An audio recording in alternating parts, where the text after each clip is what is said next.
Hello there, friends. Those of you who like to read along with me, it is time, yes, it is time to vote on another book to read together. Before I begin, two things. Number one, if you would like to submit books to be voted on here on YouTube, join the Discord server. Link is in the description. It's 100% free. I'm there, probably more than I should be, talking about things like story, books, movies, TV shows, games, you name it, with all the other cool people there. And also, if you would like a chance to win a copy, ebook, or print of the chosen book, along with your pick. Don't forget, in the comments, you got to write what book you want to vote on. In addition to that, add giveaway in all caps and you will be entered in the contest. However, if you are the kind of person who will only read the book they vote on, you probably shouldn't enter unless you would like a book to give away to a friend, perhaps. And voting, you can do twice, once in the comment section of this video, as well as the YouTube poll on the community tab. So I highly suggest you take that route if you want to see your book come out on top. All right, let's take a look at the books to be voted on today. The first one is a science fiction novel. It is by Stephen R. Donaldson, who I know from the Chronicles of Thomas Covenant, a fantasy series I read many, many years ago. But this one is called The Real Story. The Gap into Conflict is part of the Gap Cycle Book 1. It's been a long time since I've read science fiction like this, so let's find out what this is about. Angus Thermopylae was an ore pirate and a murderer. Even the most disreputable asteroid pilots of Delta Sector stayed locked out of his way. Those who didn't ended up in the lockup or dead. But when Thermopylae arrived at Mallory's bar and sleep with a gorgeous woman by his side, the regulars had to take notice. Her name was Morn Highland, and she had been a police officer until she met up with Thermopylae. But one person in Mallory's bar wasn't intimidated. Nick Sicaruso had his own reputation as a bold pirate, and he had a sleek frigate fitted for deep space. Everyone knew that Thermopylae and Sicaruso were on a collision course. What nobody expected was how quickly it would be over, or how devastating victory would be. It was common enough example of rivalry and revenge, or so everyone thought. The real story was entirely different. Donaldson takes us to a remarkably detailed world of faster-than-light travel, politics, betrayal, and a shadowy presence just outside our view to tell the fiercest, most profound story he has ever written. So if you would like to read The Real Story by Stephen R. Donaldson,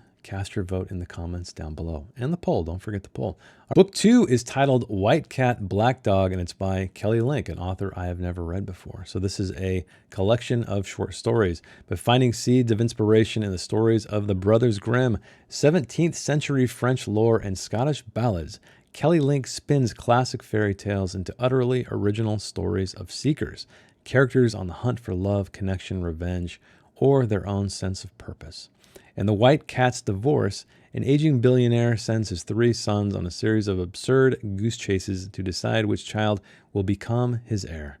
In The Girl Who Did Not Know Fear, a professor with a delicate health condition becomes stranded for days in an airport hotel after a conference, desperate to get home to her wife and young daughter, and in acute danger of being late for an appointment that cannot be missed. In Skinder's Vale, a young man agrees to take over a remote house-sitting gig for a friend, but what should be a chance to focus on his long-avoided dissertation instead becomes a wildly unexpected journey, as the house seems to be a portal for otherworldly travelers, or perhaps a door into his own mysterious psyche.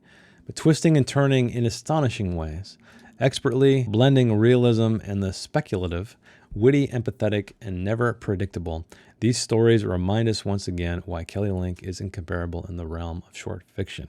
Interesting. It's also a short book at only 260 pages, just like the previous one, so I appreciate you guys choosing shorter books so the read-alongs don't end up being 10 or more episodes long. But if you would like to read White Cat, Black Dog Stories by Kelly Link, cast your vote in the comments below. The third book, oh, this is the combo breaker. This is 396 pages, unfortunately. This is Inherent Vice by Thomas Pynchon. I've never read Thomas Pynchon before.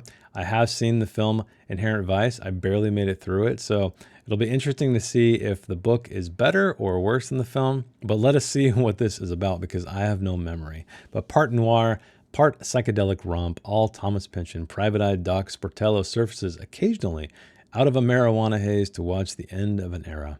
In this lively yarn, Thomas Pynchon, working in an unaccustomed genre that is at once exciting and accessible, provides a classic illustration of the principle that if you can remember the 60s, you weren't there. It's been a while since Doc Sportello has seen his ex-girlfriend. Suddenly she shows up with a story about a plot to kidnap a billionaire land developer whom she just happens to be in love with. It's the tail end of the psychedelic 60s in LA, and Doc knows that love, in quotes, is another of those words going around at the moment like trip or groovy, except that this one usually leads to trouble. Undeniably one of the most influential writers at work today, Pynchon has penned another unforgettable book. So if you would like to read Inherent Vice by Thomas Pynchon, cast your vote in the comments below. The fourth and final book, and this is a repeater, this is something I also tell people, is that, hey, if your book didn't get chosen, you can totally submit it again. They do not have to be all new titles. This one is called In the Distance, and it's by Hernan Diaz. Actually, it's funny. I've seen his latest book pop up at bookstores. I think it's called Trust or something like that. But anyway, Pulitzer Prize finalist. Something like Huckleberry Finn, written by Cormac McCarthy. That sounds cool already. An adventure story as well as a meditation on the meaning of home. A young Swedish immigrant finds himself penniless and alone in California.